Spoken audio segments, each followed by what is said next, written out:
Welcome back to another episode of Hello Ladies, where feminism meets wrestling. We're your hostesses with the mostesses. And I'm Sabrina. And I'm MJ. She's the one doing the nice little dance if you're watching. And if you're not watching, you really missed out on that intro. It took us forever to be able to start recording because I kept laughing. Yeah, Sabrina had me do this for 5 minutes. She didn't tell me that we were not filming, so This is a long intro, Sabrina. What are you doing? I'm getting really tired, dear boss. She doesn't feed me. Nope. Anyway, Nope. You just feast on the welcome. scraps of my love. I think this just became the least healthy relationship in my life. Welcome We had to a, therapy. Help we had, MJ. we had a good run. Yeah. Um, anyway, Sabrina, what are we talking about today? Well, I don't know if you know this, MJ, but there's been a lot of wrestling PLEs slash pay-per-views that have gone on this past month, and we have talked about the aftermath of all of them exactly 0 times. Yeah, So that's that's true. what we're doing today.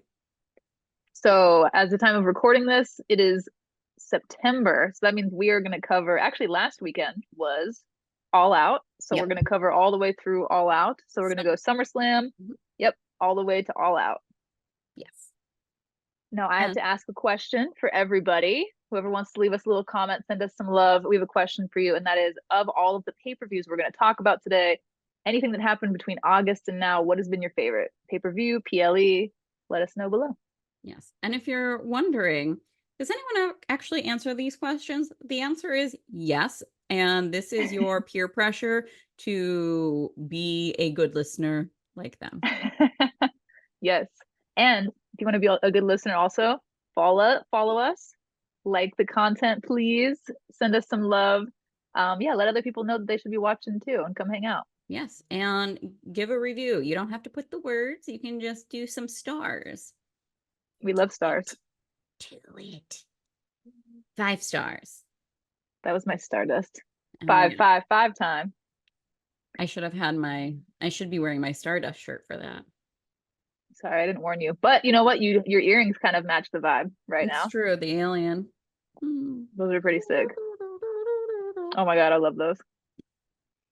All right, so we are going to start off with SummerSlam. Now, we're not going to do this blow by blow, match by match, because this would be like an 8-hour podcast. And Yeah. while you love us, my computer would probably never upload this specifically to YouTube. You're like, why is this episode an 8 episode like cut up into 8? Your computer would just like blow itself up, I think, at that point. It'd just be like, just call it. A giant finger, like middle finger, would just slowly appear on the screen. And like, no, And then shall not Stone Cold's render. music just like kicks in. Oh, yeah. All right. So SummerSlam. We're gonna be talking about like our hits and misses basically throughout Yeah. this. Do you want to start off with hits or the misses? I just kind of did like a general list, so I did Yeah, not follow the instructions very well. But it's okay. We really seat of our pants. Seat of our pants. okay. Well, I guess depending on who you are, the thing that I wanted to talk about first could be considered a hit or a miss, depending on which side you're on. But I thought that Dom and Liv was a total hit. I loved it, and I like the whole match was great with Rhea and Liv. The storytelling was just next level beautiful, and I think Dom and Liv really sell like that toxic couple vibe, you know? Yeah. And I think I mean, clearly Liv Morgan has done a lot of Harley Quinn research because that's like the world she's living in right now. Um, Totally. but yeah, that was so good. So So good, so yeah. good. But what about Um, on the other side though, as like a Rhea fan or a Damian Priest fan? How do you feel? Do you feel conflicted and torn in this? the Damien, like the anger that I had flowing through me. I know that I was sending you voice memos just cursing. Um, like I was furious with how but it was so brilliant. Like how Damian Priest fought his way out and then wound up just going right back into it because he was just so overcome by his emotions and need to murder Finn Balor Yeah. that he forgot all about Gunther. Um I mean, it was done so spectacularly well. But damn, I was pissed. They were two very competing emotions. I'm like, this is brilliant, but fuck everyone. How about Sabrina, you? I know you hate when I bring this up, but what about the fact that Rhea kind of seduced Dominic into this lifestyle and also going into the storyline of what initiated the Liv Morgan revenge tour, and like everything leading up to it, the mocking of Liv and like this bullying overall. Well, um, I don't necessarily hate when you bring that up. But I'd greatly dislike it. like I think like how it all played out, like Dom is still someone's puppet.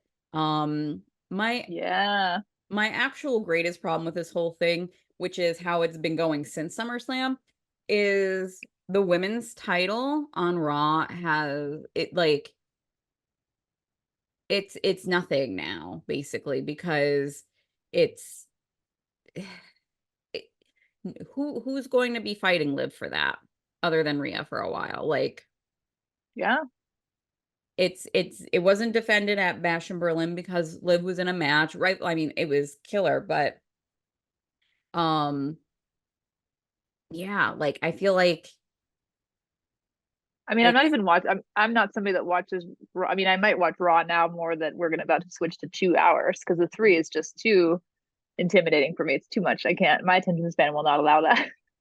But I mean, is Liv at least having like title matches at all on Raw? no. No, nothing at all. No, Wow. she's had zero matches on, like, she's done nothing that hasn't involved Dominic or Rhea.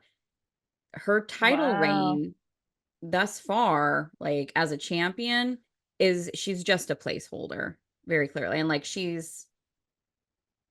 yeah, that's my issue with it. Like, I don't think that is doing anything for her. Like, this is a great rivalry, but Yeah. yeah. I But mean, the it's whole still situation is toxic as fuck. yeah, it is. And you're right. Like because Liv, I mean, when Rhea was champ, she had matches all constantly. Everybody like the Notorious Maxine Dupree match. Like like I Zelina can think of Vega. several.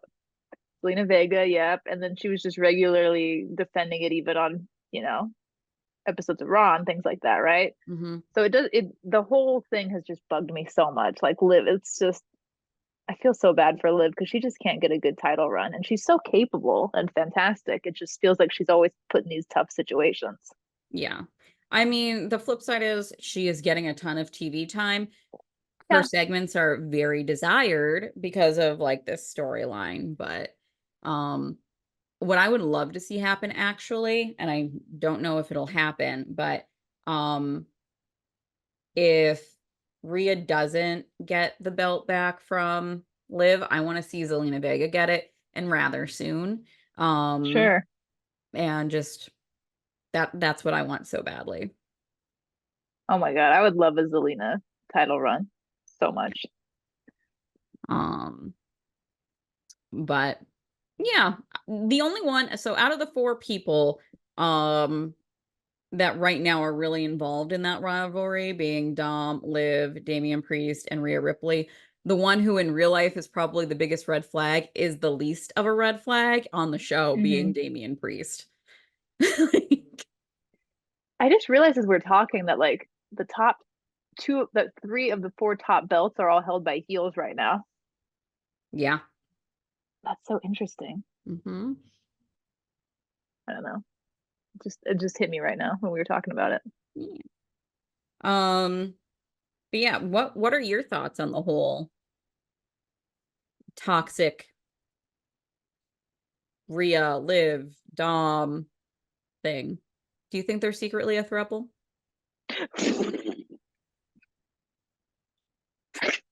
I'm not gonna say what I want to say. Oh, But I just realized I what you wanted to say. I I don't know. I feel like I've said about everything I could say on it. I am a little disappointed in myself with how I I just think Dom and Liv had such chemistry together, and then it really makes me like check myself because it reminds me of like, like a toxic couple in high school kind of energy, and I'm just like, I shouldn't be like attracted to this. Like this is not, oh, this should not be appealing to me. It has to be appealing though to so many like the second that Dom said, she lets me play as many video games as I want Mhm. and eat all the chicken tendies I want, I was just like, oh, Wait, can we put a picture here of what I sent you earlier with the in Messenger? I sent you like the guy on the couch when it my God. Yeah, I will try to work that in. I saw that and literally thought of Dominic Mysterio. There just need to be some nuggies like superimposed in that image. Yeah, nuggies everywhere. Oh my God. Ugh. Um, but What yeah. one thing I will say is like I feel like because Rhea is this big eclipsing figure, right? That like Liv still feels secondary to Rhea now that she's back. And I feel like that's where I'm bummed out, Because it's Hmm. just, yeah, we know Rhea can carry that division, but I feel like we just never really give Liv a chance to do that, without Yeah. having a crazy storyline or whatever. I feel like so like we're very much so and have been in Rhea's moment. Hmm. Um and until it's no longer her moment, no one's going to be able to crawl out from under that shadow. Like, I mean, the reports are saying Rhea Ripley is seen as one of the top wrestlers, period, in WWE. And we all know how hard it is for women to achieve that. Um, Yeah. and I mean, there's such a boss ass um women's division right now. Yeah. I hear you. It's tough. Yeah. Um, and yeah, it sucks too for like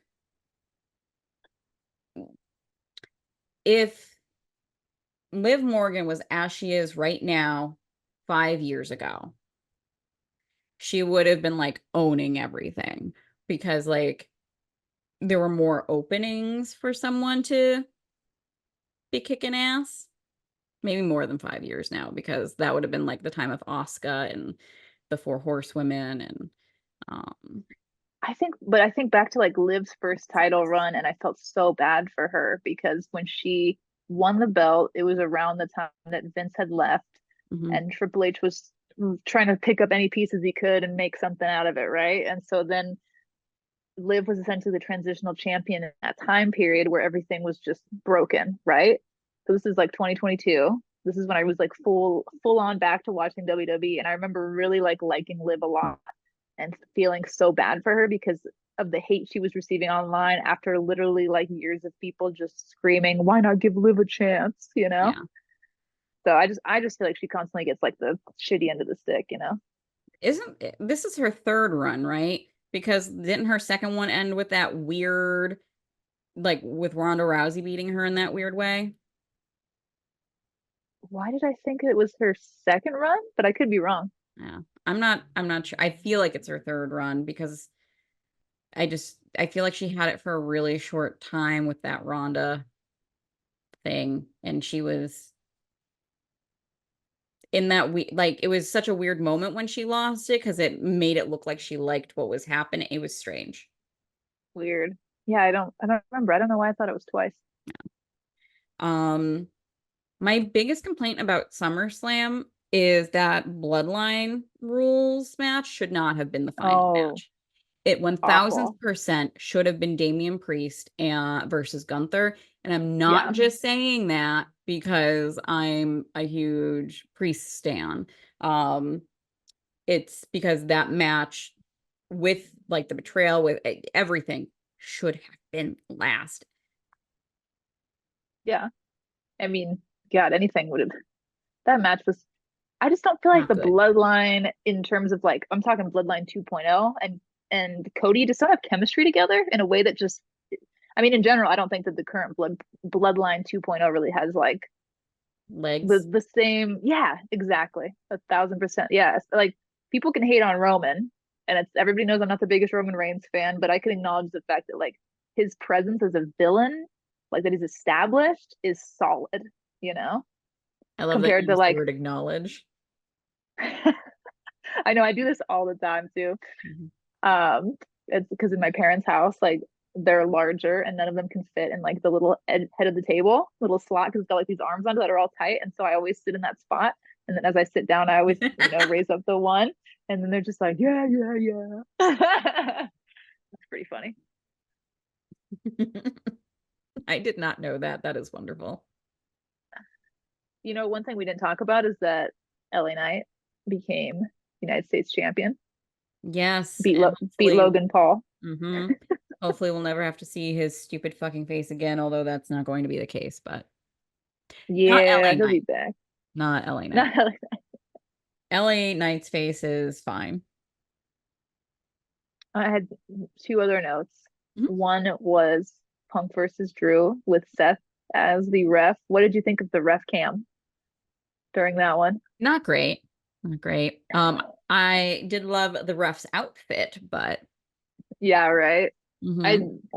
I wish they kind of would have explained the ref cam more, but then like on social the next day they posted that video and that was funny. It was like a mashup of everything. But at first I was like so confused as to what the point of it was because they didn't Yeah. really show anything on the live show. We were just like, all right, I guess Seth's got a camera on, but we can't see what's going on. Okay. I'm sure they were probably petrified of like the angles we would be seeing.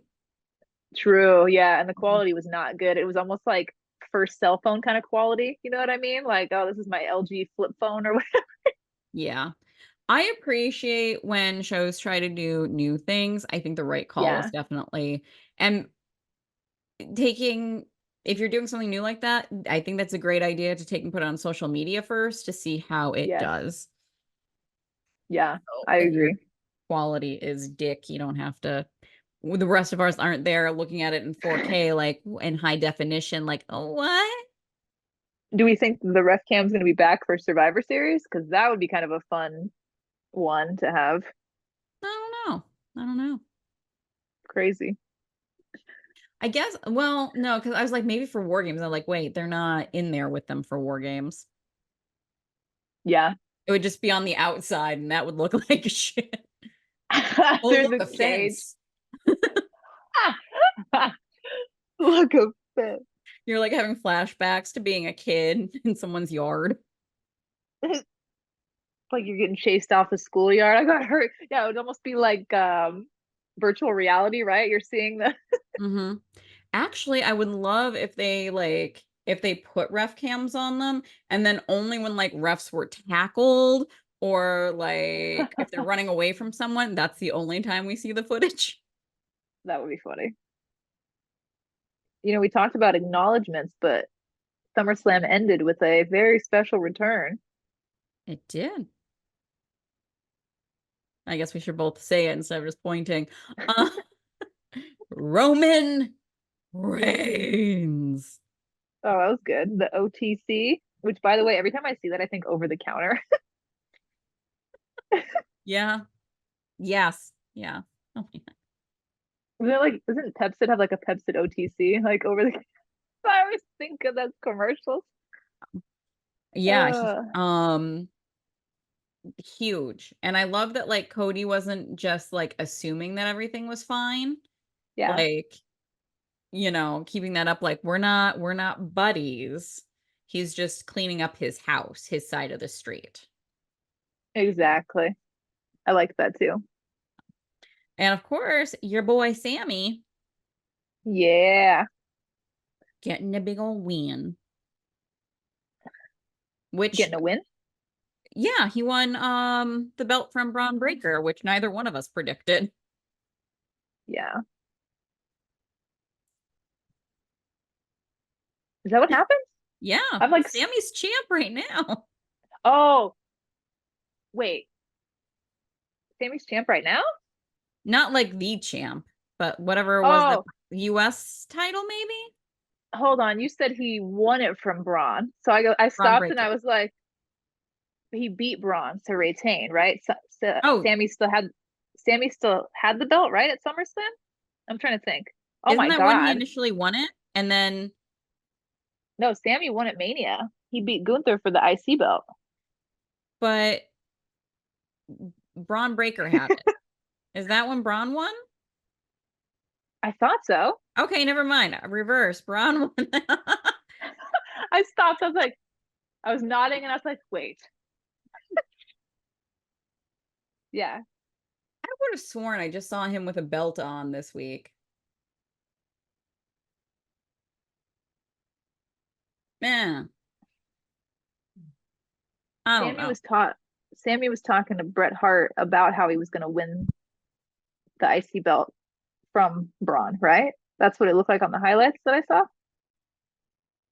By the way, I was so disappointed that I know this is like not what we're supposed to be covering right now.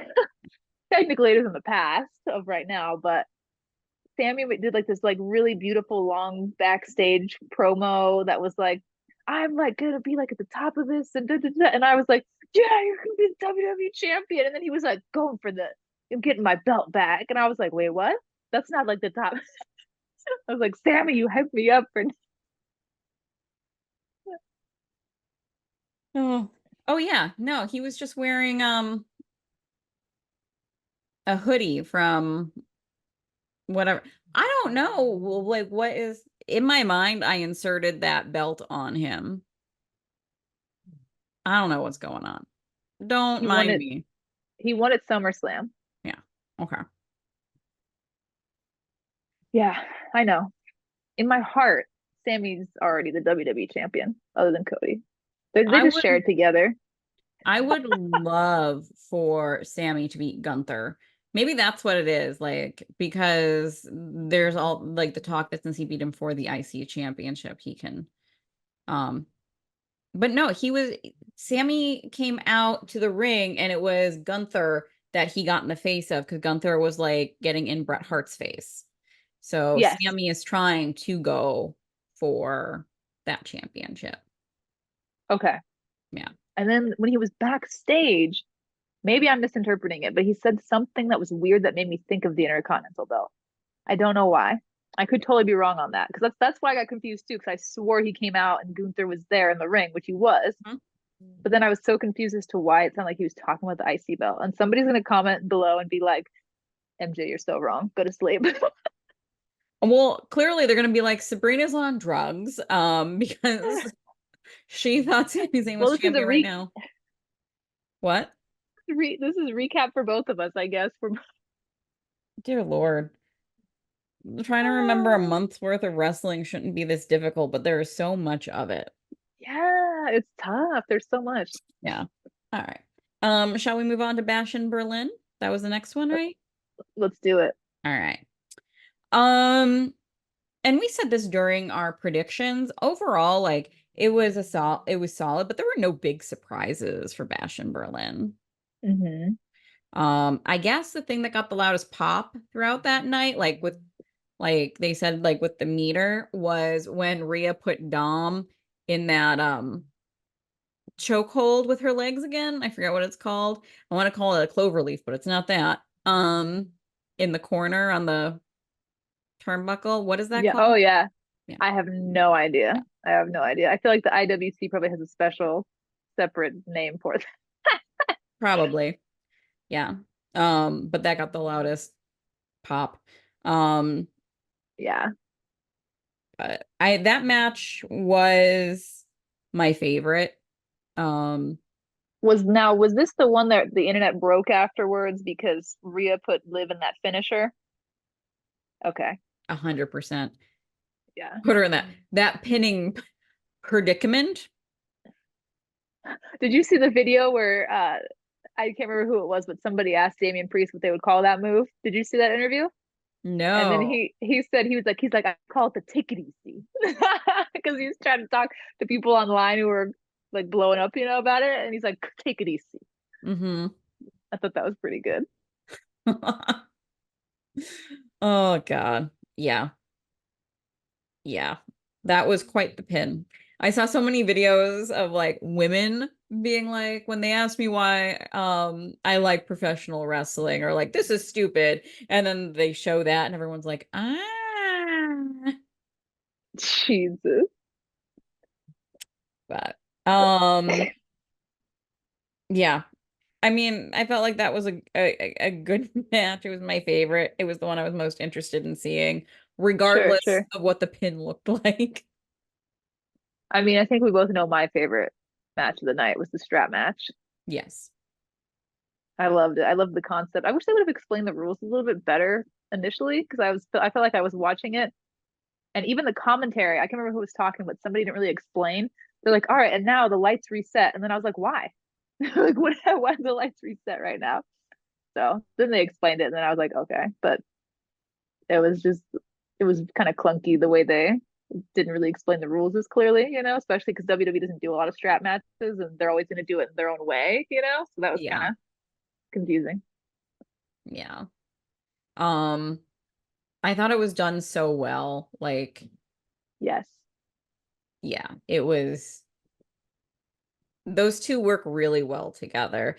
That being said, I do hope their bad blood match will be the last of the rivalry, at least for 6 months. Yeah. Agreed. Like And this has been stretching on since winter slash spring, since Punk came back. I know. And I really want to see Seth and Punk, and like we haven't really seen like at least from what I've seen, we haven't seen much with Seth and Punk since, Mhm. the whole Well, Seth's actually injured. Seth no, is I sleeping. know. Yeah. No, I mean, but like since what was it like the whole bracelet thing, which is also hilarious. We didn't talk about it at SummerSlam, but like that was kind of what cost him the match was like, you the bracelet. Mm-hmm. Over Yeah. like a 50 cent, bracelet. It's kind of crazy. Oh yeah. Well then, of course, like Punk taking it back, then Drew breaking it and shoving it down Punk's throat, and then Hmm. WWE trying to mass produce it, and the original creator of that bracelet being like, about that, do I get credit for any of this? Yeah, right. Yeah. Pretty Someone cool was though. someone was a moron Yeah, totally. in marketing, not Punk or Drew in this. And legal. Yeah. Um, But yeah, I yeah. I actually really liked Gunther and Randy's match, to be honest with you. And I'm not usually like a big Gunther girl. I think that's pretty like I'm pretty open about that. But I felt like the way that each of them like is built strength wise, like they felt very formidable to each other. Like it Mhm. didn't feel like Gunther's just overpowering a small guy. I feel like Yeah. they're equally very meaty, like thick men. So You like them yeah. thick. Yeah, I so them hit like them the chops were just it felt extra impactful, in that way. So in typically not my favorite style of match, but I thought that like their chemistry together was solid. Yeah. Speaking of both Chops and Damian Priest, he said in an interview because someone, oh, it was the Chris Van Vliet interview, which I think is the first and probably only interview of his that I've really watched fully and not just the clips. He asked Priest how it felt taking a Gunther chop, and he's like, awful.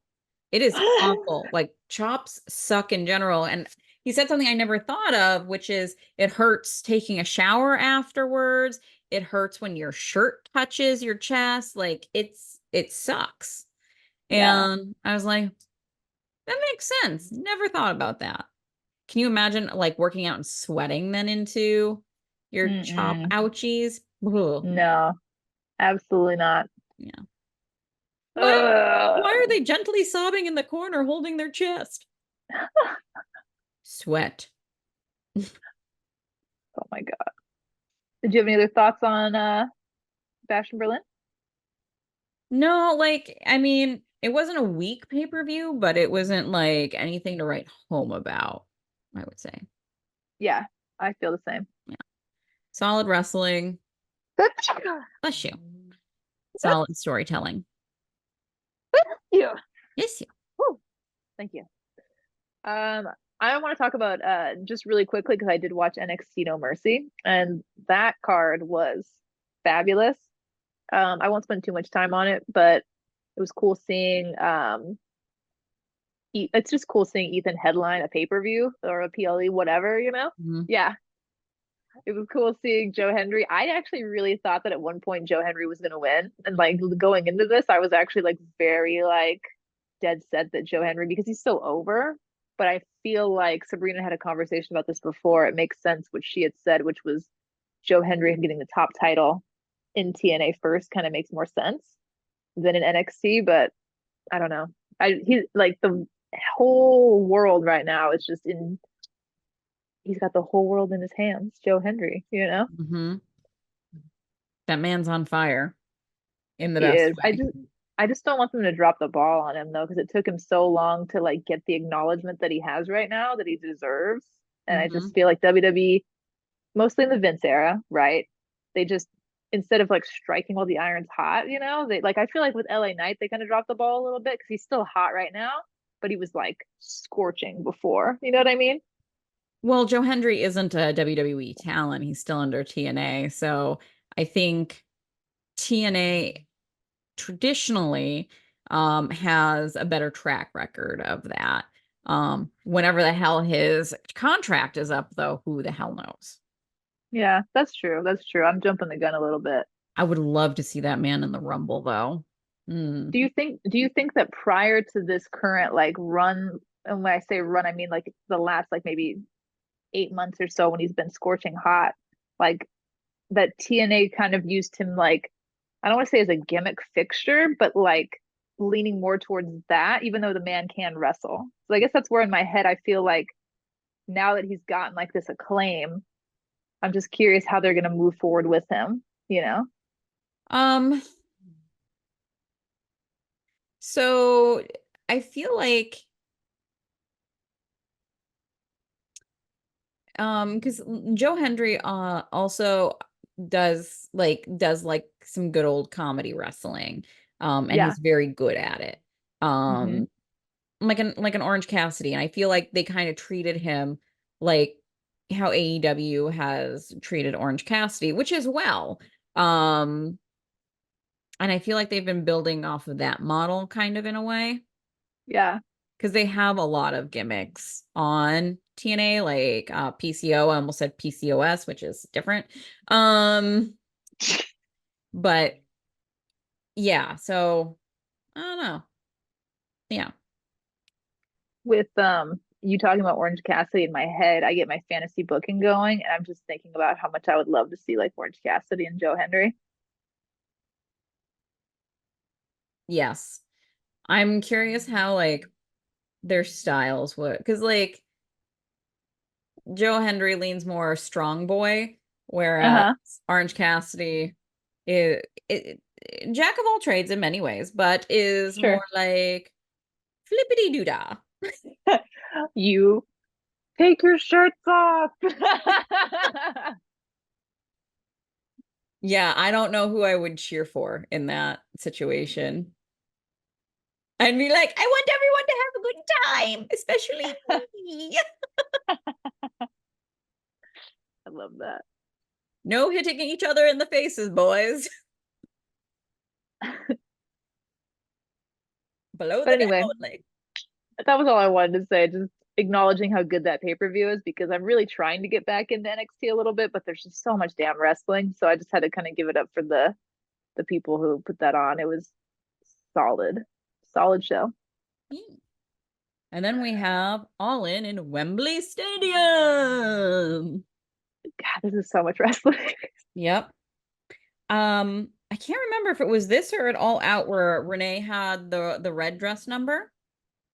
Was I think that uh, all out. So all in, all in was the floral one. Did you see this? For did she get dragged online about it? Which is funny because I love the floral I outfit don't think that I she had remember it on.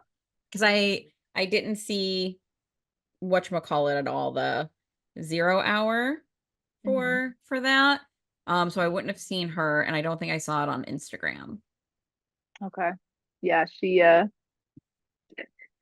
I'm gonna send you a clip from the the press conference after, because somebody tweeted about how horrendous the dress was, which once again I disagree with. I thought it was so cute. And I even commented on that in the pre-show. I was like, look how cute Renee looks in that dress. And then somebody fucking tweeted something about how how can she wear that or something like that. And RJ fucking read it on air on the fucking press conference. And then Matt Menard, after All Out, so the next pay-per-view, he the next after show, he literally said something about, yeah, what are they saying about me? They dragged Renee last like you brought it up again. I I love love it. I love like RJ, Renee, and Matt Menard. Daddy Magic is magic. Did you see that Matt Menard got 10th on the commentators for, yeah, for I the know. PWI ranking? Yeah, for PWI ranking, he was number 10. Nice. Who was number one? Number one was it Nigel McGuinness? I think That's it a was solid Nigel. choice. Yeah, Nigel's a good choice. I love him shit talking Brian Danielson every time he's on there, keeping that like rivalry alive. me too. And I absolutely love him in general. Like him at all out. He was so ornery on the mic. I was like, I love every second of this. I I will say I feel like right now, um, and it's probably because there's so much wrestling to choose from, so I'm watching so many different products. But Hmm. the comment like there I feel like this is the best commentary teams that we've seen. Like there's so many good Yes. commentators right now. Um like it's easier to point out bad ones. Like then I completely agree. And I was thinking the same thing earlier when I saw that list. I was disappointed because I'm a big Ian Riccaboni girl. I like him from the Ring of Honor days to now doing Collision. I think he's like fantastic. And I was a little disappointed that he didn't make the top 10, but I'm biased. But I'm gonna like because I everyone, didn't oh sorry. oh no, you're okay. Go ahead. I was gonna say I didn't see the list. Can I make some guesses on who's on there real quick? Hold on. Oh my God. Hold on. Let me pull it up and I want to see how close you get. All That's right. kind of fun. I'm not gonna Okay. So go Pete. for numbers, but like just No, no, no, on no. that list. Okay. So I'm going to do like fingers. Okay. Okay.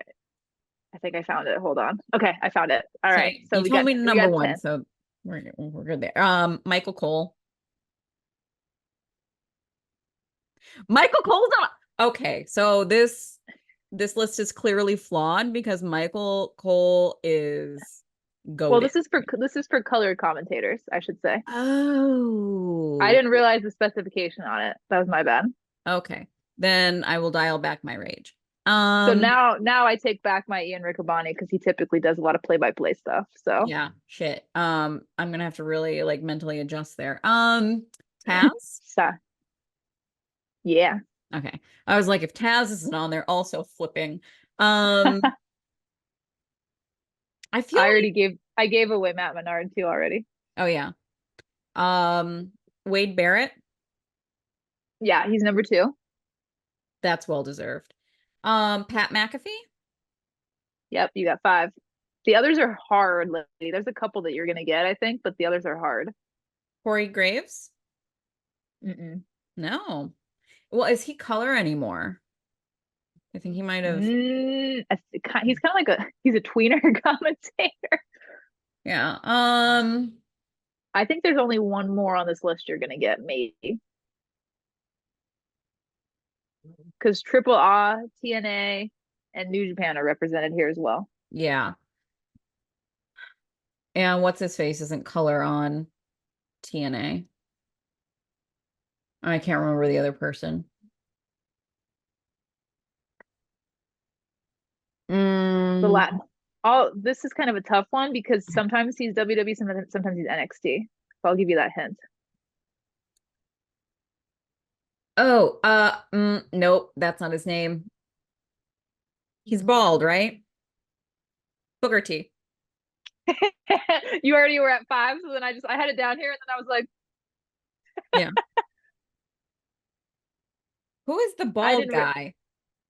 I can't. Think of his name. Anyway, who are the others? Okay, so full list. Number one, Nigel McGuinness. Two is Wade Barrett. Three is Caprice Coleman on Ring of Honor.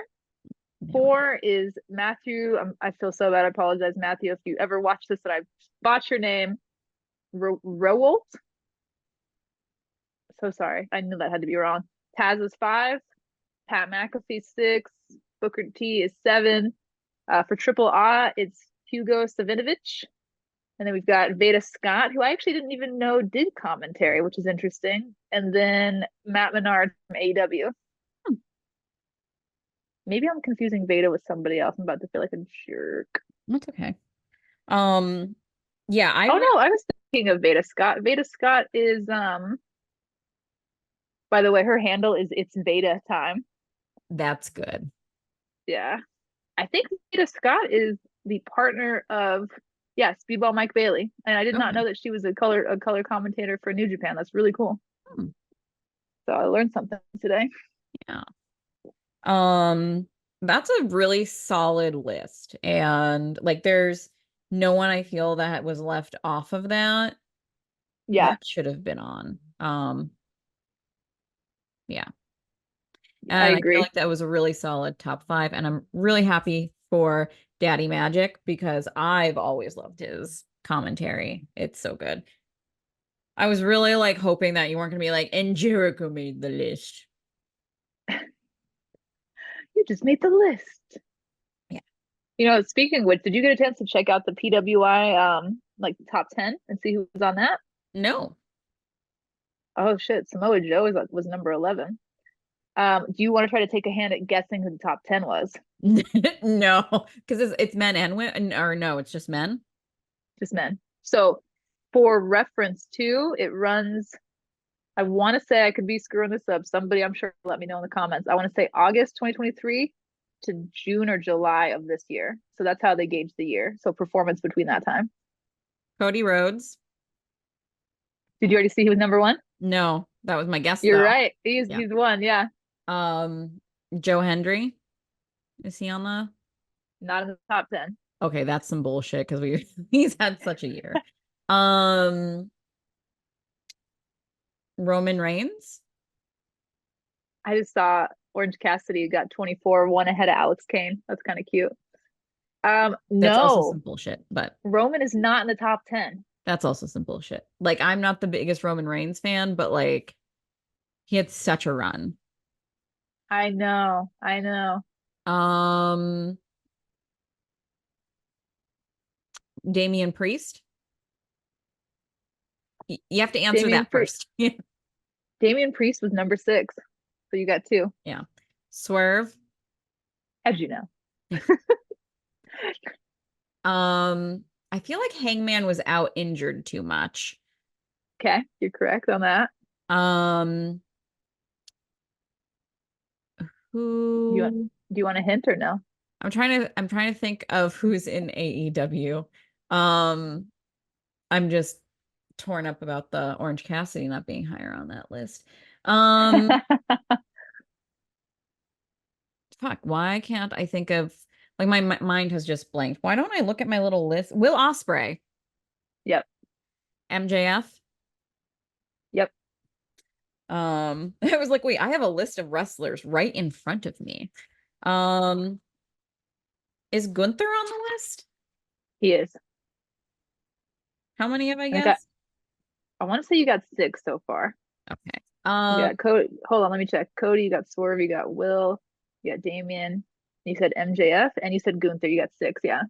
You're never gonna get 10 because I saw 10 and I was like, what? Is Zack Sabre Jr. one of No. them? Hmm, bullshit. There Um, is there is one New Japan wrestler on here though. That's a harder one that I also would not have gotten, but that's because I- of my ignorance with New Japan. yeah, I'm not so well versed. Um,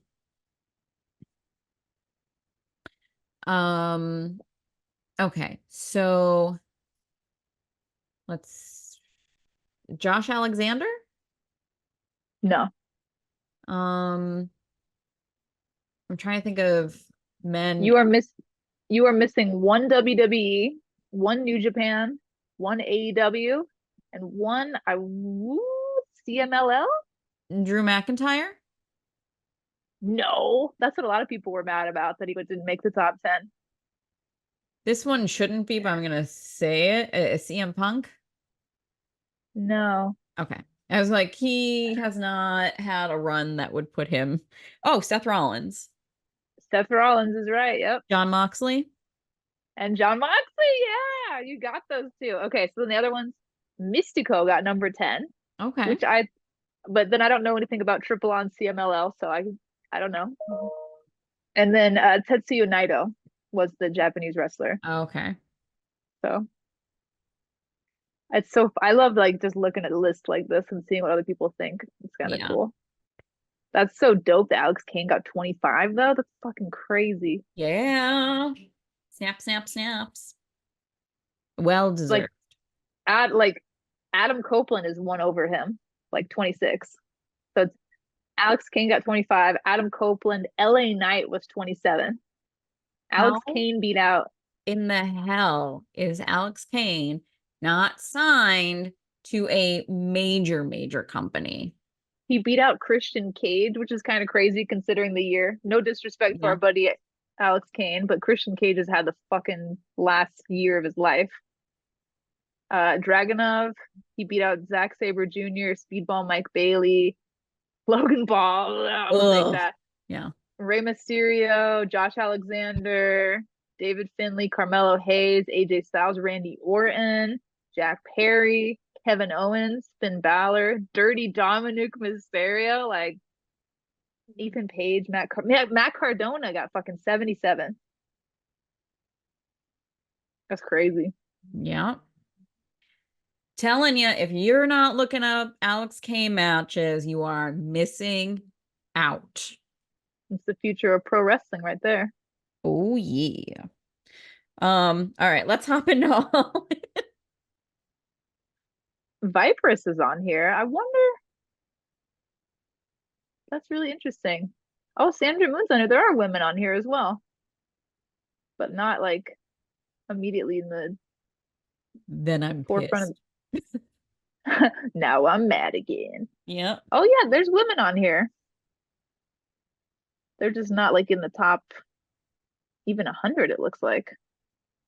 Bullshit. Yeah, who's the first? Bullshit. I see literally no women in the top 100. Am I crazy right now? I don't know, because I'm not looking at it. That's fair. Okay. But I Feel like that's a trust you. I video. don't think That you're I feel like that's a video in of itself you could post. That's probably. sidetracked on this. Yeah. Oh man. All Okay. right. So all in. Um, what are your hits with it?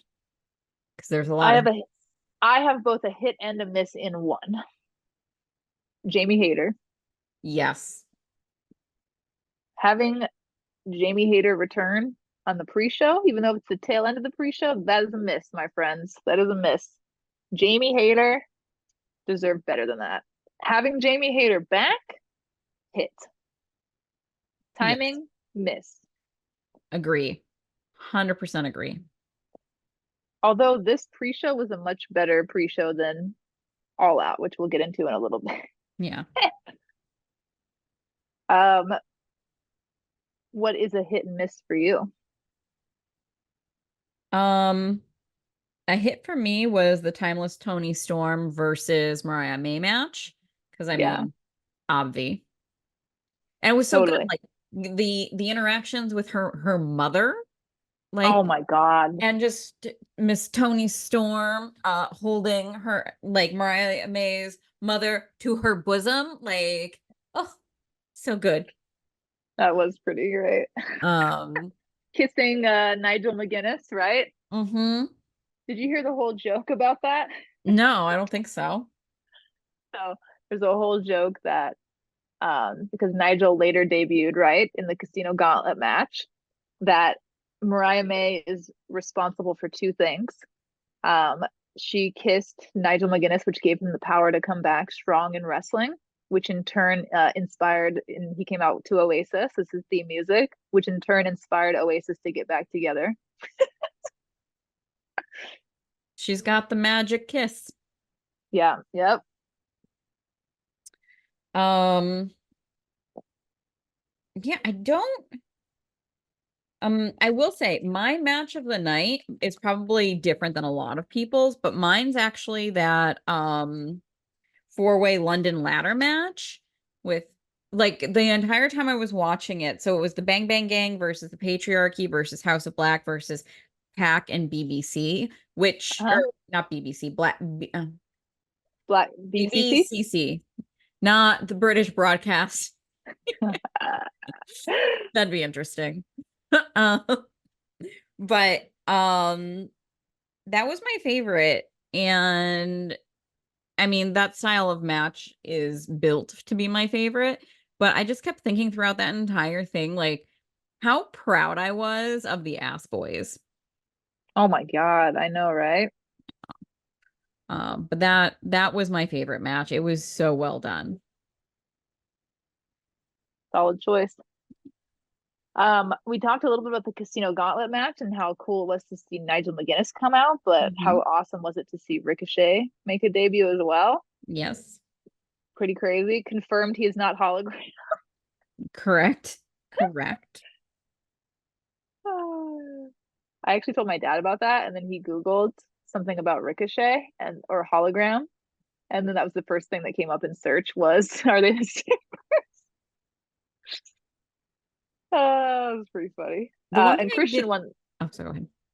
Oh, sorry. I was just gonna say you reminded me that Christian was the winner of the Casino Gauntlet match, which is why he has the contract that To can be cash redeemed.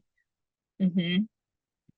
Mm-hmm. Um, the the thing that I didn't like about the casino ladder match was I don't like that like the timer is just like whenever they feel like sending someone in. Like, Yeah, that was weird. yeah, because even commentary was like, I guess there's no set time that people are coming down. Yeah, it was weird because sometimes it would be like felt like Almost 45 instant. seconds, and other Yeah. times it'd be like it's been like 3 minutes, right? Is that just Yeah. me? 3 minutes? Yeah. I was like, oh, I guess they're done. Nope, more. Okay. Yeah, Like they need to not do that.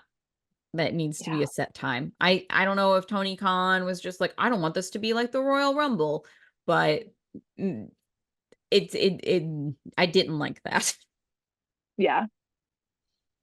Like it makes it Um, feel too fixed.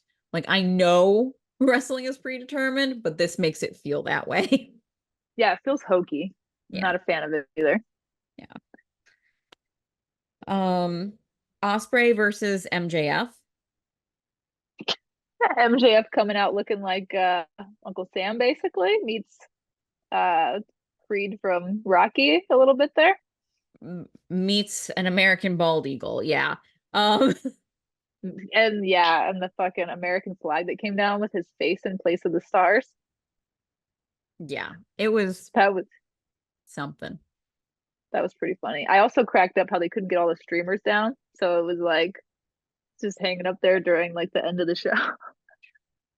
Um I really enjoyed this match. I will say, and this is jumping into All Out. Um, it should have been Osprey versus Pac at All In Wembley. Um, I think they should have flip-flopped those, and I'm going to stand on that. Yeah, that would have been solid, honestly. Yeah. Because I think Osprey versus Pac is one of like is a contender for match of the year. Yeah, And that should have happened in Wembley. yeah, I can agree with that. Um, and that's not to take anything away from Osprey versus MJF. MJF could have still gotten that same heat because, as we also saw with Mercedes Moné, if you're dressed in an American flag, you're a heel even in America. Like, It's true. I did like that with the timing of everything politically we have going on in the world, that one Will won and then two he took back the like American title and changed it to international again. I thought yeah, that was nice. yeah, I agree with that. I And I didn't I also didn't feel like think, that would have been a weird choice. I felt like for where we are politically to have MJF continue on the Yeah. America train. Um, Yeah.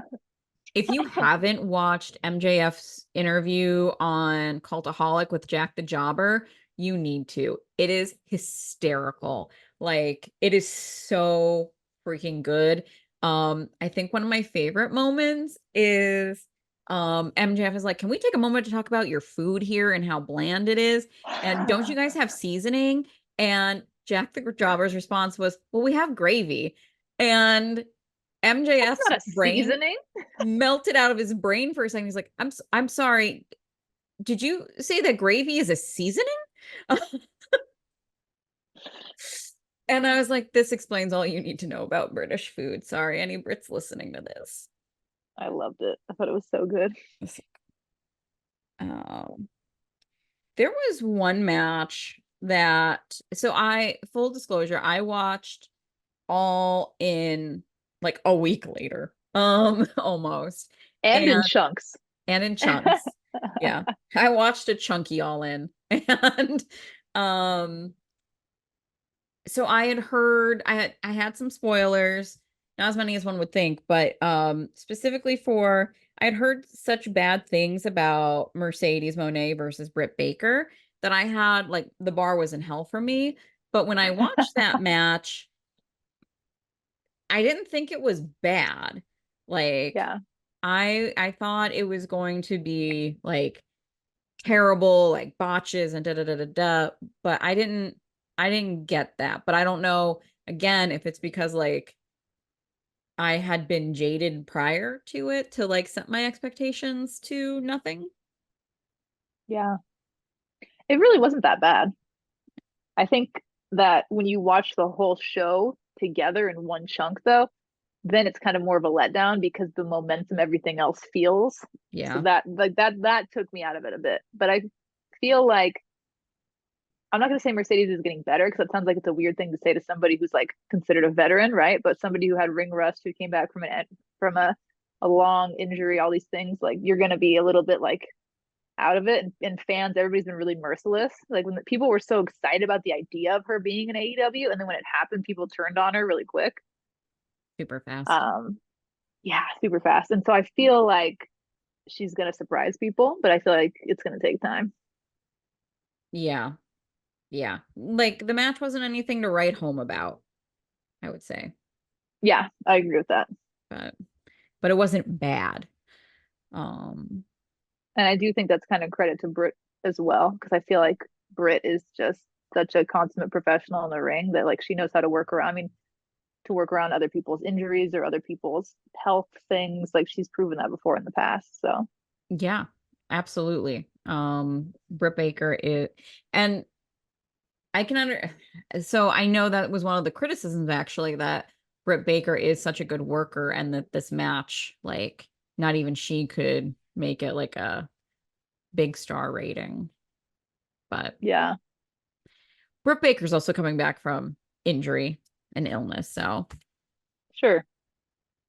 um, any other, well, I'm sure that there is a big thought, at least one big thought with All In left. Yeah. Well, you know, Danielson's one of my favorites. So like ever, all time. So I was reading his book in tandem of this too, and the book that I was reading chronicled his win in 2014 at WrestleMania 30, and a lot of the language he was using, and so it's like it was really pulling like from old promos kind of back then and like old things that he said. It felt like it was like so parallel to that it was really cool for me to feel that and see all that in real time, and like so it's so fresh for me, and so yeah, I don't know, it meant a lot. I totally cried like a bajillion times. So Oh, yeah, I loved it. I cried during like the video package. I cried when he won. Just it was not really cool. not to go real dark all of a sudden with this, but right after that, it most likely I would imagine while the Danielsons were still in London or at least still together as a family, what was Yeah. happening with Nikki Garcia, the domestic violence incident. That was the first thing I noticed when that happened. I was like, interesting, it occurred like when she didn't have her support network nearby. Yeah. I thought the same thing. I Yeah. thought the same thing. He was like, "You and your sister are finally separated by a continent. Now is the time to strike, apparently. Happy Yeah, anniversary." terrifying. I Yeah. I thought the same exact thing, and like I'm not trying to put my emotions on another person, but sympathizing with how I can only imagine Brie felt, when they were still over there, and it was like I don't know. That's just so awful and so disgusting. And it's like you're supposed to be enjoying this moment with your family and your husband. It's like this big thing. Hmm. Yeah. What Brian like commented was like the greatest accomplishment, of his life was getting to have his kids see him wrestle and make this big win in this venue. Like Hmm. ah, and then having that all just kind of like a little bit of a dark cloud over it, which historically, like if you look at like Brie and Danielson's lives, shortly after he won WrestleMania, they got married a few days later. Hmm. And then his dad passed away a few days after the wedding, So it's like Yeah. all these beautiful life events for them. There's always a rain cloud following right behind it, feels like sometimes. Yeah. So that frustrated the hell out of me. Yeah. It was, I just felt so sad for Nikki and of course, their son. Um, Yeah. and it was, um, and I'm not surprised, like, we haven't heard anything really since then. I think like there's been people saying like she's filed for divorce, um, Yeah. or has got a lawyer or whatever, but and because of like legal reasons, I'm sure we're not going to get a story. Also, It we're makes not owed one. We're not owed one, yeah. And it makes me mad too because of the things that woman's already been through and survived. And Yeah. yeah, it's fucked up. Hmm. Yeah. I can only imagine like the helplessness that Bree felt being so far away because it's not just Yeah. her twin, but her nephew. Um, Yeah, like that had a rip at her soul. I know. So awful. Yeah. Um, so all in, anything anything else? Man, no. I mean, I guess if I was to say one last thing, I would say like the coffin match was weird because they clearly cut that match for time and it was just super weird. And Sting came out, which was kind of cool, but then it was like everything else just kind of where they're trying to put Jack over, which makes sense because we just saw it all out. He got that title shot with Danielson, which kind of supported that build a little bit, but Yeah. yeah, just felt awkward. Like sometimes I feel like you just should cut a match rather than I don't know. Yeah, like the all in card was clearly designed in a way to make sure that because there were so many multiple person matches, Yeah, like we're gonna stack this card, get as many people on it as possible, which especially is yes, great if for a payday for those yeah, wrestlers. But um yeah, agreed. it And was then if we move into all out, yeah. that's the main gripe that I have. But sorry, I didn't mean to interrupt you. Um no, I think overall, I think I liked All Out more than All In. I did Um too. I did too. Yeah. Um, and for the first time ever, ladies and gentlemen, and they them folk, um, I took fucking notes as it was happening. Thank you. Golf Thank you. clap. I need to be acknowledged for this non-achievement. Knowledge. Um, the first thing literally that I have written down is MJF's tan is wild. That like when he was The walking down sign. that sign, and I feel No, like it said mid. oh, mid? Okay, I read wild. Dyslexia is fun, folks. Yeah, because I died and I paused it and I was like, oh, look, Dad. Yeah. How would I spot? I feel like though that really set like the tone for the evening for me in such a good way. I feel like that person, I don't know if they're a plant or they're hired by AEW, but it's the same font. They're always in a similar position. They always have like a MJF eats corn the long way, Oh or yeah. here's basically why MJF sucks. And like, I live to see whatever this. It's gonna be. I love it. I thought it was a really good match. MJF Mhm. versus Daniel Garcia, like as far as like cementing him as someone to watch. Yeah. And it made me think about MJF too, and like he's talked about, I've heard other people say this of him. I won't say he's talked about this, but it's been reported, right? Because he always tries to stay in character, but behind the scenes he's working with the younger talent. And like that's why he wants to be part of AEW, because he's making this push. He's, because he himself is still very young, but he was constantly like from a young age obsessed with wrestling and like sees that Hmm. in other people and wants to push people in the same way that he was pushed. And so it's like he's paying back already at such a young age, and it's so cool to see. Yeah. Um, I don't think I realized that he had a hair transplant until Daniel Garcia pointed it out in that promo. Was that real though? Like a real It thing? is. Yeah, I looked it up and 100% that is real. Especially if you look at the like he was clearly balding like right here. His hair had one of those like U shapes going on and it was thinning and that's not what his hair looks like now. That's hilarious. Mm-hmm. You didn't watch the pre-show, No. but the pre-show was so just slow and like, and the cool thing, a good and bad thing, is that there was a ton of trios matches because they wanted to include as much talent as they could, right? Especially people that like they felt like, oh, we kind of like didn't give a match at Wembley, they deserve this. But at the same time, it was so heavy and clunky that it did not get me interested. And I think a lot, Mm. and you could hear it in the stadium for the first two matches. It was like crickets, and then Osprey comes out, and it's like everybody just woke the fuck up. Yeah. Yeah, and so I feel like that is something that I would change overall as a miss. Is that they should have had Osprey and Pac open the show, and I understand why, because MJF is such a figure, and like it's a respect thing to have him go first. But I felt like him and Garcia deserved a better pop than that, and I think they would have gotten it if it had come later on the card after Osprey. Yeah. I love that Daddy Magic was on commentary for this for MJF and Garcia. Yes. And it wasn't him that did this, but commentary in general made the comment. I want to say I don't even remember who it was, but they said MJF has always done things for MJF and MJF only. And I was like, Hmm. what about Adam Cole? Like, do we I know. that is this like the cornerstone of this villain era that we are in. Like Sure, sure. the fuck? Yeah. I You also can't love that redcon that. too. I also love that too because that's so storyline, but then reality is he's giving all of this effort to put Daniel Garcia over, which was really funny. Hmm. What did you think of the spitting in this one? The spitting, like Yeah. the The giant loogies that were hawked on Daniel I thought of you in it. yeah, it's gross as fuck.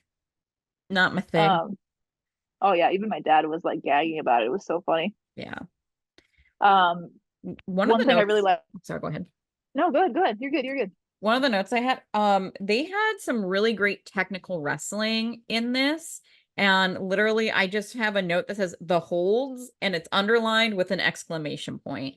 Like it was those, they made technical wrestling so fun for like this generation, like a newer generation of wrestling fans. Totally. That's actually similar to what I was going to say. I like the ring psychology they used because it clapped back to all the storytelling between those two. And I Hmm. loved that. I loved that, like that whole story we saw like maybe like a year and a half ago where it's like Brian Danielson was trying to get him away from the Jericho Appreciation Society because he was a wrestler. He wasn't, this other whatever, sports entertainer. That's what Jericho said. And then so it was a part of the storyline. He was working with Danielson on his in-ring abilities. So then he was actually putting him into like, I think he did a bell lock at one point. And so he did like some holds and stuff. And I was like, ah. And then MJF turned the tables and like reversed it and then did like one of Danielson's moves because at Revolution last year they had a match was a callback to that, and then it was like the wall they both put each other in the walls of Jericho at one point is like an homage to like the history with Chris Jericho, and I was just like, oh, I was so geeking out, and my dad was just kind of like, "What?" I was like, he's making like dolphin noises on the couch.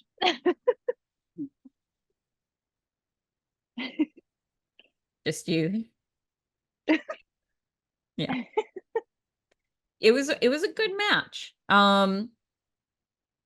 Again, that technically by what I said, that one should have been the one at Wembley, technically. Because I Yeah, would have wanted. yeah. Um, but yeah, I really enjoyed that.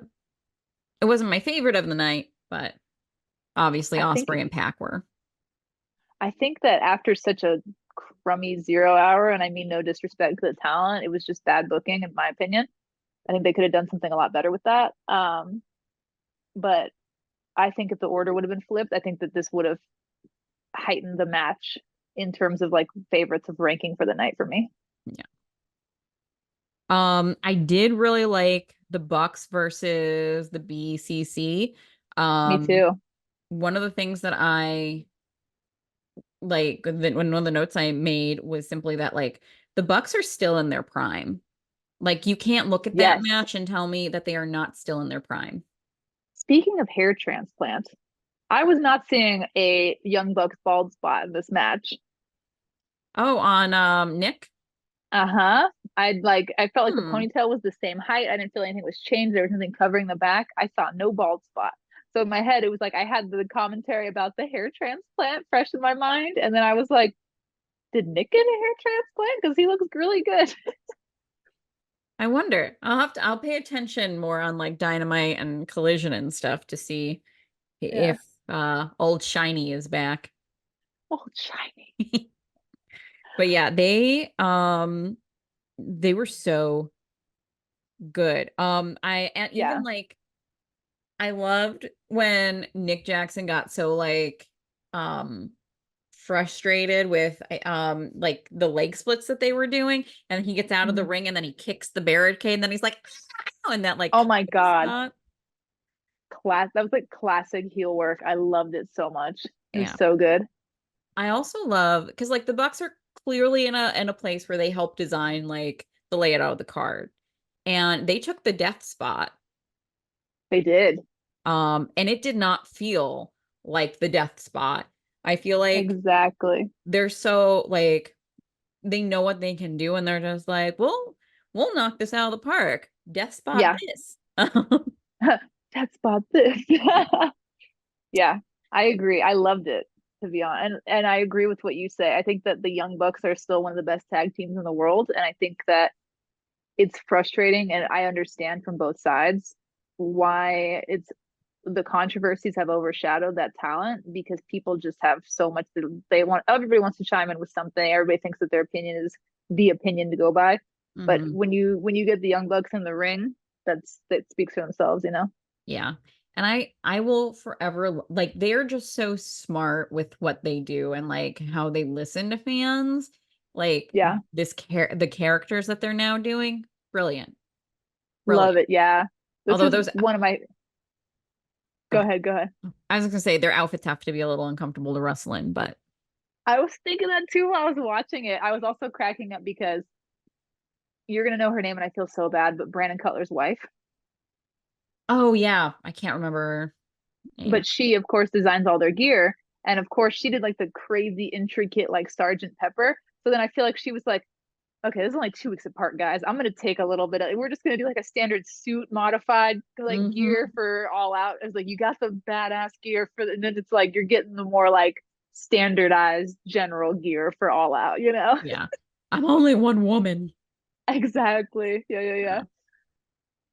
Yeah. And this is the one I have a question for you, MJ, that I Okay. thought of while watching.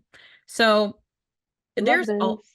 there's always talk amongst the IWC about wrestlers who went from either company to the other, but Yeah, specifically with WWE wrestlers who go to AEW and the fans were like, yes, they're finally going to get the push that we've always wanted them to, and then they're not immediately champion of the world. sure. Claudio falls into that. Claudio, I think, has had an absolute stunner run in AEW. Um, Hmm. but do you think that Claudio will ever go back to WWE? You know, that's tough because I think he's one of those wrestlers that maintains a good relationship wherever he goes, Hmm. you know? And I think I'm really curious because I feel like when you get to a certain age, this is me putting myself in the body of a wrestler, which I am not a wrestler. But I feel like Claudio seems so happy and content with where he's at, you know, and like he's so close to like Mox and Danielson, and then now of course he's Yuta bringing that in the fold. Like they're genuinely buddies outside of all of this. They all go train in Mox's like BCC workout area, which I always crack up when like Renee does like her like yoga and stuff in like their scary looking like workout space. Um, I don't know. I feel like he's got to be having the time of his life, but maybe it's just me projecting what I'm seeing. But like, I don't know. I feel like once you get to an older age too, the amount of money that Tony pays these wrestlers, and then it's like you get to just have fun and goof off with your buddies. You've got a little bit more creative pull. Claudio is just such a beloved figure in Ring of Honor history as well that like AEW is a good fit for him there. Hmm. And it's a lighter schedule. Yeah. Yeah. I think maybe like when he's done wrestling, the only time I could see him going back to WWE, assuming nothing like awful happens or Triple H isn't like, here's a written guarantee you will be WWE champion.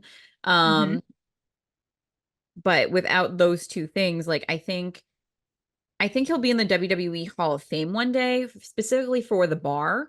Yeah. Um, So yeah, for the bar for sure. so I could see him being on a Legends contract one day, and doing like a Royal Rumble or something like that. But I would be a little surprised to see him end his career in WWE as a full-time wrestler. Um, Yeah. but I wanted to see how you were feeling about that. I'm looking up right now too because his partner, Sarah Del Rey, is Hmm. also a trainer right now. And I couldn't remember where she was a trainer at. So I was trying to think about that. Yeah, I know she was in WWE for forever, but Mm-hmm. yeah, Um, yeah, it sounds like she's with NXT right now as a trainer. yeah. So, And she, I believe yeah, they are actually married. Um, how did I figure this out? Did I watch a lot? Oh, so Claudio's always really good about removing his ring, but there was an episode during COVID of Celebrity Game Face that Claudio was on with like Xavier Woods or something, hmm, and you can clearly see his wedding ring. do they, maybe it's like a lack of your detective work. People just lack the same level of integrity in their detective work as you. But I know that it always calls them out as just partner online. So I wonder if it's a preference they share or if it's just the IWC is like, uh Well, I think it's because they're both so private. Like Claudio never has yeah. never he doesn't share anything like that on online. Oh, I cannot relate to that at all. Like, if you're my man or my woman, my they, them, my whatever, and you're not just like, I love you, I'm shouting this from the rooftops, then I'm like, eh. I'll Yeah. do the Deanna Praza. Hmm. I think I like I kind of get it for some folks, especially like I think it's different. Like Claudio is older than us, but Mm-hmm. they share so much of their lives with the world. I can understand not Yeah, wanting to have the world pick apart your relationship, but yeah, the yeah, but I get yeah, it. I get it. yeah. I get it. I I'm totally talking about myself. I completely understand why they, yeah. yeah. Um, but no, I fall very much so in your camp. Yeah, I hear you. I get why I, someone wouldn't, but that person and I yes, would not work well. that's how I feel too. It's like, hey, I respect where you're at. Ain't gonna work with this though. Okay. Yeah. Mhm. And I loved the finish, like that suplex over Wheeler Yuta for the pin. Yeah. That was, or yeah, yeah, it was I so knew good. what you meant. I knew Yeah, what you meant. Beautiful. yes, so well done. And then I think it was smart going into Pac and Osprey or Pac and Osprey. Um, it was, it was just so fucking good, this whole match. Yeah. I agree. Although my one gripe about it is there was a moment where there was a double pin, but Pac kicked out, but Osprey's shoulders were still on that mat. Mm. And I was like, so just so we're all clear that this match should be over right now. That's funny. Didn't they even do a 3 count? Did I hear three? Okay, I was gonna say this was the match where we heard a 3 count even. Yeah. But it was from top to bottom, like everything they did was so good. Like Yeah. The end sequence of the entire match too. And I love the way that Osprey does a styles clash, by the way. It's hmm just looks beautiful the way that he does it. And then yeah. he kind of did like a cool combination styles clash and then did a hidden blade into it at the end. And I was just like, I loved it. I was such a geek. And then they were just they're back and forth. And like, I love when Osprey does like the unfazed, and Pac did it at one point in this match too. Like they did a flip and he just like stands up unfazed. Like, what was I supposed to be affected by that? You know? Yeah. All of the times that they did shit like that was so good. And commentary did a really good job of like telling people like why this was so important, like how, you know, Pac flipped so Osprey could fly, Yeah. like two generations basically of British wrestlers who were high flyers and Yeah. so perfection minus that one pin.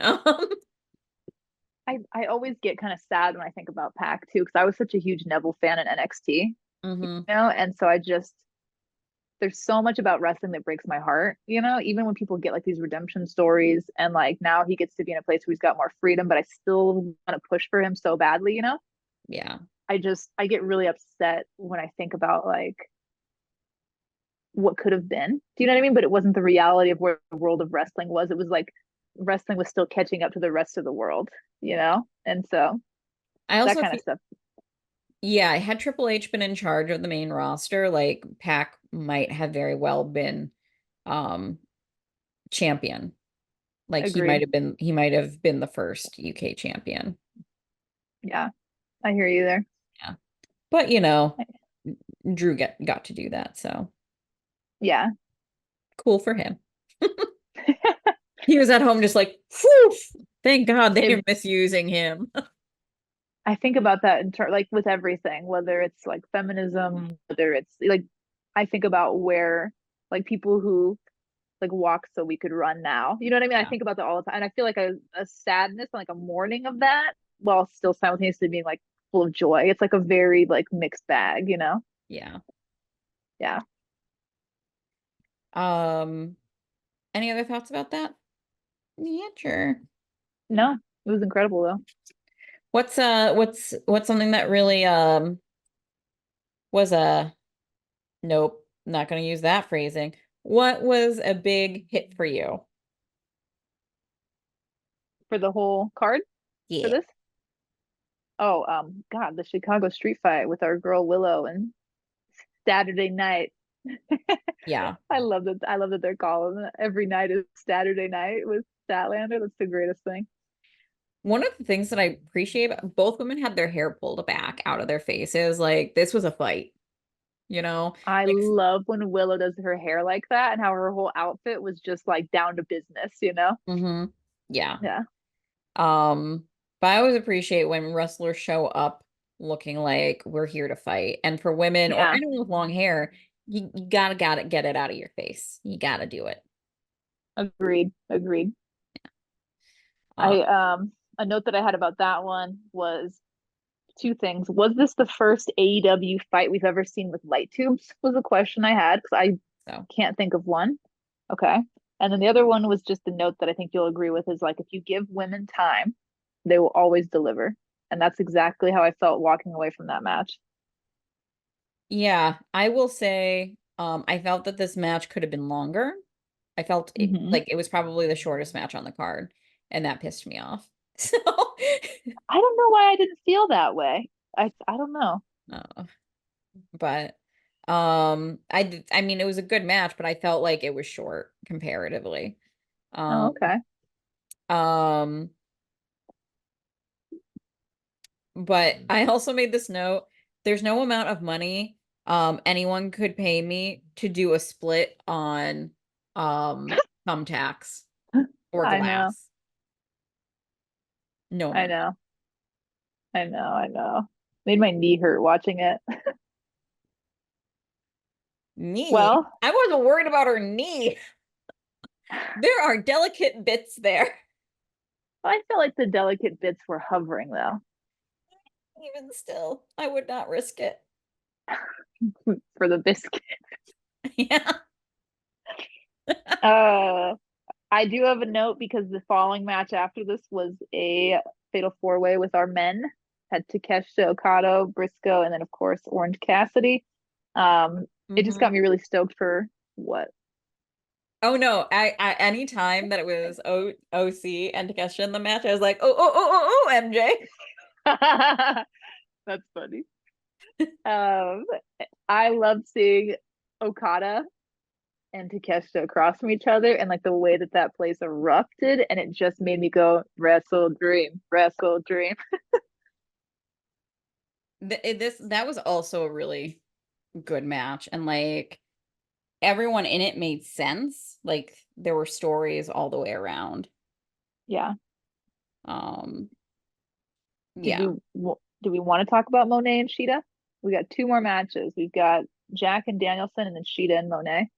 Well, I just want one moment because I have a note that specifically mentions you in this match. Oh no! The pin that Takeshita did on Joe on Briscoe. It's I wrote MJ in quotes. It should have been me. It should have. Yeah. Like Thank you for that. that was a very suggestive pin. I don't know why people aren't screenshotting that one like they are certain Rhea Ripley, Liv Morgan. I wrote Iridian Fiero was there, and she was indulging in some adult libations. I could tell by her story. She was just like, woo, just about everything, which was funny. I was like, oh, I'm having FOMO for not being there. But I instantly wrote her a message because she posted a few Takeshita stories. I was like, that's my man. And I was like, I said that to so many people out of context. They're probably like, what are you talking about? Oh man, he's the best. Yeah. I don't have any notes about Mercedes versus Sheeta. There was a lot of pausing in this match. Like I felt like I kept feeling like Sheeta was waiting for. She's like, okay, are we doing like like she was kind of bending. Like it, yeah, it was a little hard. That one was hard to watch. Yeah. It was not this one deserved the criticism. Like, Yeah, yeah. that was hard. I felt Hmm. like Sheeta seemed confused a lot of the time because it was like not as fluid as the traditional wrestling match. There was a lot of pausing and it made the thing clunky and uh And I had a wasn't that hard fun time to paying watch. attention. I did too. I I did I too. I found myself like drifting into my phone a lot. Yep, I did too. And then of course, does that lead us right into Jack Perry? Yeah, Jack Perry versus Bryan Danielson. Your hair twin. Yep, I thought Yeah. of you as soon as he came out. I was like, he's looking very Vidal Sassoon today. Yeah. At the beginning of this match, the crowd did seem a little gassed, and I think it might have just been like there had been such a high, and then we hit um Mercedes and Sheeta, and and Yeah, so I like agree. gassing it back up was, Yes, I mean, they got there, but they had they work that did. they had to do. They had to work for it. They did. They did. But I actually really want to give Jack credit because he held his own in this match. And not that I thought he was going to do a bad job, but it's like when you're in the ring with fucking Bryan Danielson, like he like really just looked great in the ring. hmm yeah, I like what a build this year has been for Jack Perry. Yeah. Yeah, year of his Um life, I think. yeah, and then like I love when Brian does his like I'm getting mad face, Yeah. and all I could think was like imagine if you cut him off in traffic and you just see that drive up alongside you like it'd be like I love that. Oh my God. are you talking about, was that the segment where like the portion of the match where he's just like, yeah, kind of like, yeah, fucking like hit me or whatever, and he's just like walking into it? Yep. Yeah. Yep. And like you just see him like getting angrier and angrier, and he's just like, "Mm." Yeah. He's like using the abuse to like fuel his like almost like a power up, right? Yeah. Yeah, tapping into some like weird thing no one wants to know about. That's so Um, funny. and of course this match, like, so Young Bucks run out to help um Jack Perry. Out comes Claudio and Wheeler to like shoo them off. Yeah. And so again, I watched this one the next day. So I did know that John Moxley did something. I didn't know what Yes. he did, but I knew he did something. And I was like, well, it has to be during this match. So I was like, well, Hmm. he didn't come out yet. Weird. Like something else must Yeah. happen. So after the match when like Kill Switch comes out and there's that moment between Jack Perry and him, and I thought that was good, like the time that they gave that, and then the patriarch Yes. music hits Yes. for the cash in. And then when I Moxley, why does Yuta though come in with Claudio and Pac? Like that made no sense to me. I was just like, did you guys just join up? Because he wasn't with them when, or Yeah. Pac wasn't with them initially, like in the crowd going after them. So it would have made Yeah, more that is sense. weird. It was Pac like on the toilet and then they were Like, oh yeah, I'll go do some beating down. Like it would have made sense for Pac to come with Moxley. I felt like it was I don't know. It cracked me up. I felt like it was almost, I could almost see Tony being like, "You want to go out there? You want to be out there again?" And then Pac was like, "Yeah, why not?" Hmm. Yep. Up until the turn, of course. And then it's just like, ah.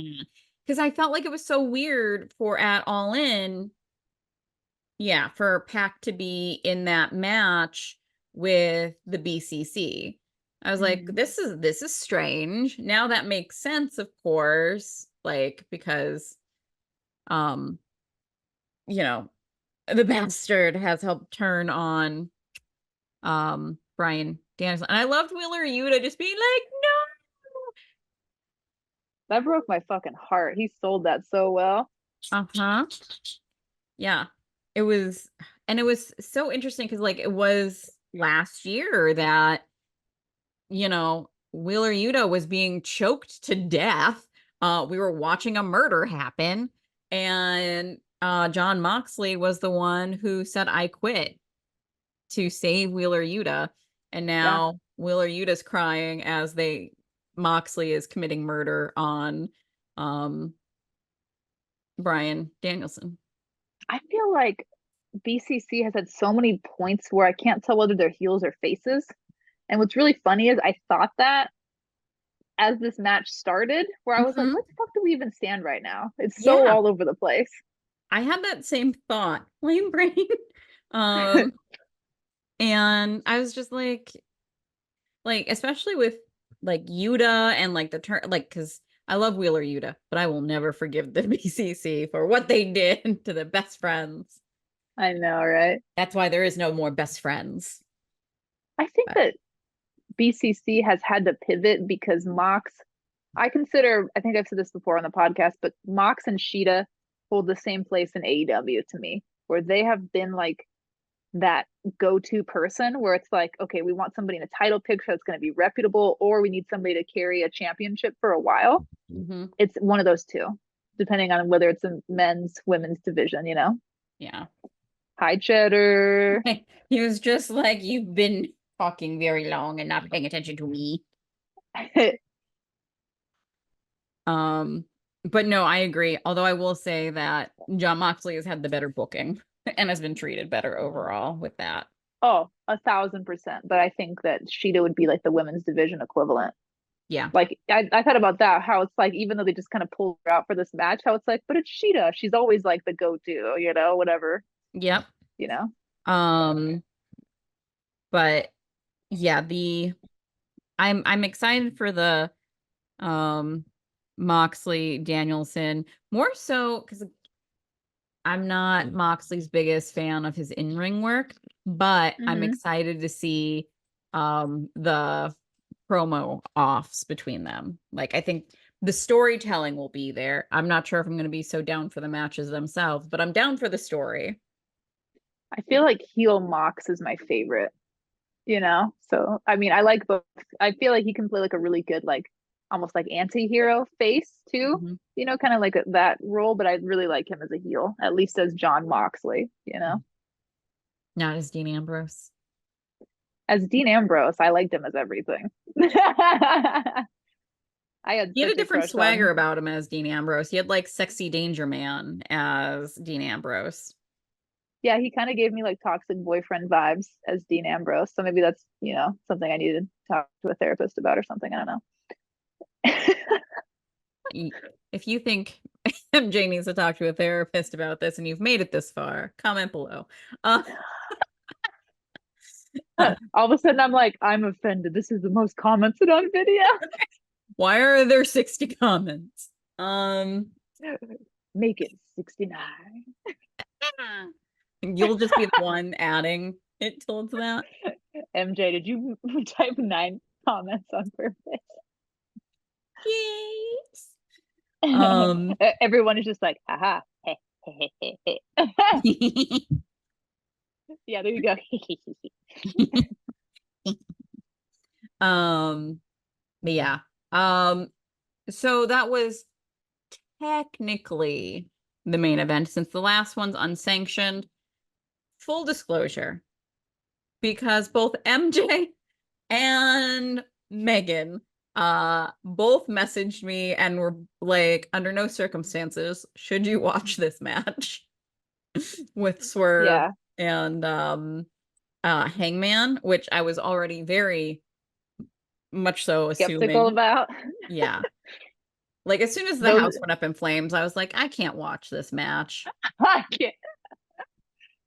There's Yeah, as soon as they announced the steel cage match with those two, I was like, there's no fucking way she can watch this. no, no, no. I attempted to like because I was like, you know what? I don't know why I did this to myself. I was like, I'm just going to maybe I can see the very end. Like maybe I can just see the pin. And Oh, I tried to like move the thing to like where I thought the end would be. And all I saw was oh no, Hangman Sabrina. putting something into Swerve's mouth. And I went, nope, I am mistaken. And for my own mental health, Because you knew what it was. oh God, was that the needle? Yeah, Oh God, I didn't know that. Um, he put it through his cheek. Yeah, Mother of God. yeah, that's what he did. Ugh. In my world, he gave him a lollipop, but it I tasted know. nasty. He went icky. Ew. Yeah. Tastes like dog food, doesn't it? Like those jelly beans. Mm-mm, I don't like it. Yeah. And Swerve was like, no, thank you. It's I like I would like a different flavor. it's like you watched the full thing. See? Right? Right? This is exactly what happened. So I will leave the discussion of that match to you. Do you want to hear about it though? I Do will you? leave the not detailed mentions of that match to you. I'm such a detailed person. This is so tough. Um, Sabrina did not understand this reference when I said Space Ghost gear. Is that Swerve walked out wearing gear that reminded me of Space Ghost Coast to Coast? If you remember Space Ghost, and it's not just me, let me know in the comments. But I also thought it was kind of a baller move that he had like the pictures of Hangman like burning his house down, like almost as a motivating factor on his gear. Like that was kind of cool. Hangman just came out with same old Hangman, just looking like a badass, wanted to stab somebody, you know. Um, at one point, Hangman took pieces from Swerve's house to stab him with. It was almost like almost like a stake looking thing that was like charred wood, and it was really funny because the commentary like was instantly like that's pieces of his burnt house, and then I'm like, how would you have context? Like, and yeah, we can assume that's what it is, but still, it was like almost looked like beach driftwood, you know? So maybe Mhm. maybe he stopped by the beach on the way. We don't know. But that happened. Barb, see, I feel like I can't say anything about this match. It's so detailed. Barbed wire to the face was happening. Staples all over the yeah, see, I feel like this is like torturing my best friend. This is like not a fun experience for me. Swerve, remember those photos that he showed in the video that I shared with you about like Swerve growing up as a kid in that house? Swerve brought those and stapled those to Hangman's face. At the beginning of the match, Swerve also was stapled. He stole the staple gun from Hangman, who had already put a bunch of staples in Swerve's chest, and Swerve started pulling them out individually out of his own chest in the middle of the match. Yeah, that was a lot of stuff. There were cinder blocks, right? Someone I There was a giant random like utility tote. So right before the cage went down, Nana was throwing a bunch of shit as much as he could into the ring, like weapons, before the cage lowered. And there was actually a scene with like this much before the cage was going to close onto the ring when Nana pulled them both into the ring because it was this close to like crushing both of them into the ring as it went. It was very dangerous, you know? yeah, And in between that time, Nana had already rolled a bunch of weapons, including a giant tote, which held a cinder block, which, yeah, was used. backfired. Yeah, backfired heavily. Yeah. Um I did see before the match started, like everyone, like Nana just like doing his little dance, but like at a smaller level and like kind of looking out the side of his eye as he did it next to the ring. And Mm-hmm. like the comments were like, Nana's gonna do that dance no matter what's going on. And I love that about him. Swerve posted a black and white photo of himself today and put in memoriam as the caption or something like that after this match.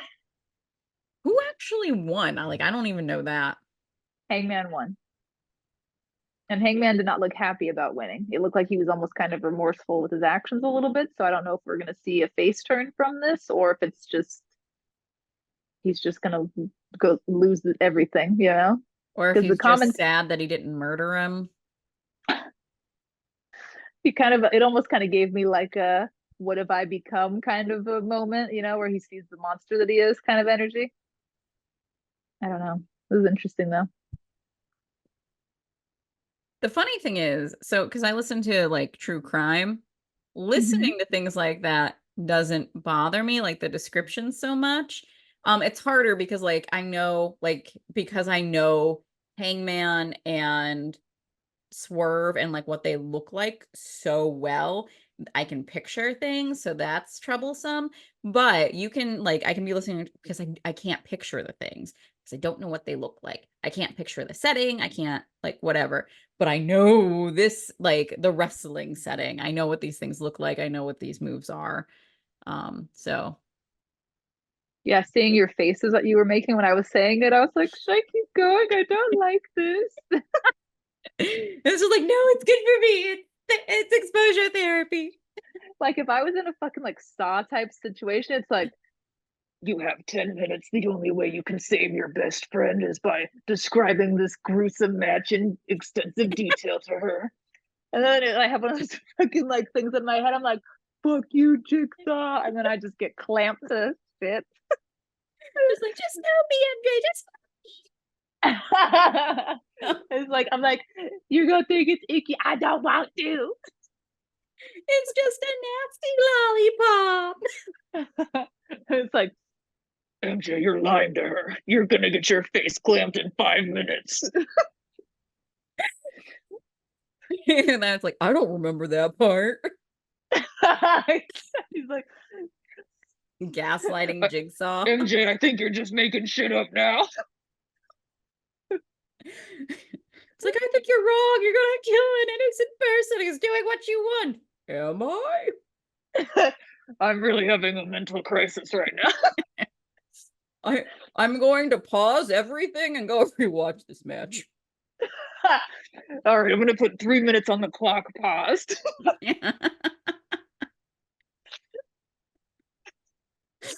uh Jigsaw, couldn't you have just described it to Sabrina and saved a life? And maybe some trauma that I'm now gonna need to seek extensive therapy for if I get this thing off my head. Where's the fun in that? Hey, who said the Saw franchise is over? We're making new scripts as we go here. Right. Um, all right. So a lot's happened in wrestling. It's now dark outside here. So like that's how long this has gone.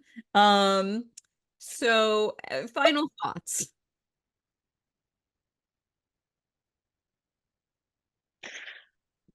There's a lot going on in wrestling. Yep. Yeah, and we will be back next week as always. I don't know why I'm giving that update. Jesus. Outro. Outro. I need the outro. In the name of our Lord and Savior, Willow Nightingale. the Babe with Power. Power of voodoo. Who do? You do. Nothing matters. Smile anyway.